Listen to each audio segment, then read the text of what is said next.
Hi friends, ஐநார் துணையில் நாளைக்கு என்ன நடக்க போகுதுன்னு பார்க்கலாம். வாங்க வீடியோக்குள்ளே போகலாம். நம்ம சேனல் இன்னும் சப்ஸ்கிரைப் பண்ணாதவங்க சப்ஸ்கிரைப் பண்ணிக்கோங்க.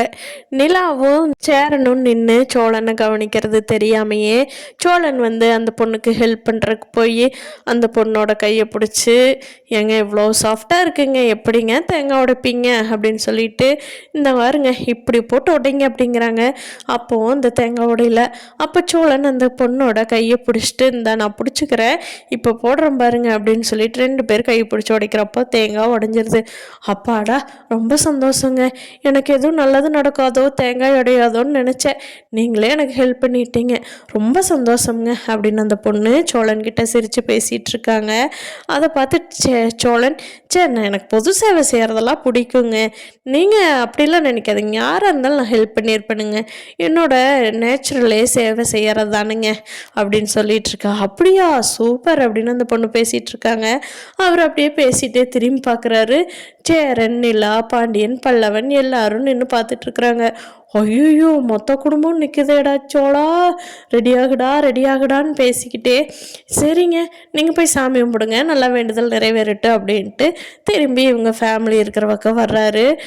பார்த்தா, டேய் சோழா, என்னடா பண்ணுற, உனக்கு இப்போ தானடா சாமி கற்பூரத்துக்கு முன்னாடி சத்தியம் பண்ணிட்டு வந்த, அதுக்குள்ளே என்னடா இப்படி பண்ணுற அப்படின்னு சொல்லி சேரன் கேட்குறாரு. அண்ணே, ஹெல்ப் பண்ண தானே போனேன், அந்த பொண்ணுன்னு இல்லை, யார் இருந்தாலும் நான் பண்ணியிருப்பேண்ணே அப்படிங்கிறாங்க. பாண்டி ஓங்கி ஒரு கொட்டு வைக்கிறாரு மண்டையில். டேய், இங்கே நிற்கிறது யாருன்னு தெரியுதாடா அப்படின்னு சொல்லி நிலாவை பார்த்து கேட்குறாங்க. டேய் என்னடா எல்லாருமே இப்போ கொட்ட ஆரம்பிச்சிட்டிங்க என் தலையில், டேய் ஹெல்ப் பண்ண தானே போனேன் சத்தியமாடா அப்படிங்கிறாங்க. அண்ணே அவரை விடுங்கண்ணே, பாண்டி கம்னு வாங்க, அவரை பற்றி தான் எல்லாத்துக்கும் தெரியுமே, வாங்க போகலாம் அப்படின்னு சொல்லிட்டு நிலா கோவமாக கிளம்பி போகிறாங்க. நைட்டு வீட்டுக்கு பார்த்துக்கிறேன் அப்படின்னு சொல்லிட்டு கிளம்பி போயிடுறாங்க எல்லாரும் வேலைக்கு.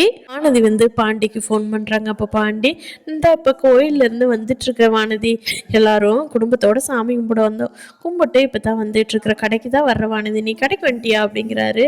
சே இல்லை, நீ கோயிலுக்கு போகிறப்ப என்ன நினைக்கல பார்த்தியாடா, என்னை கூப்பிடணும்னு உனக்கு தோணவே இல்லைல்ல அப்படிங்கிறாங்க.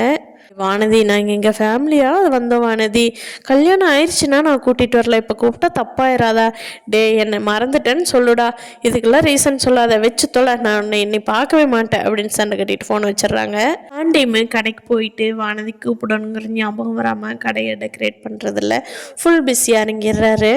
ஆண்டிக்கும் வானதியோட லவ்வும் இப்படியே போகுமா இல்லை கட்டாயிருமாங்கிறத வரப்போகிற நாட்களில் பார்க்கலாம்.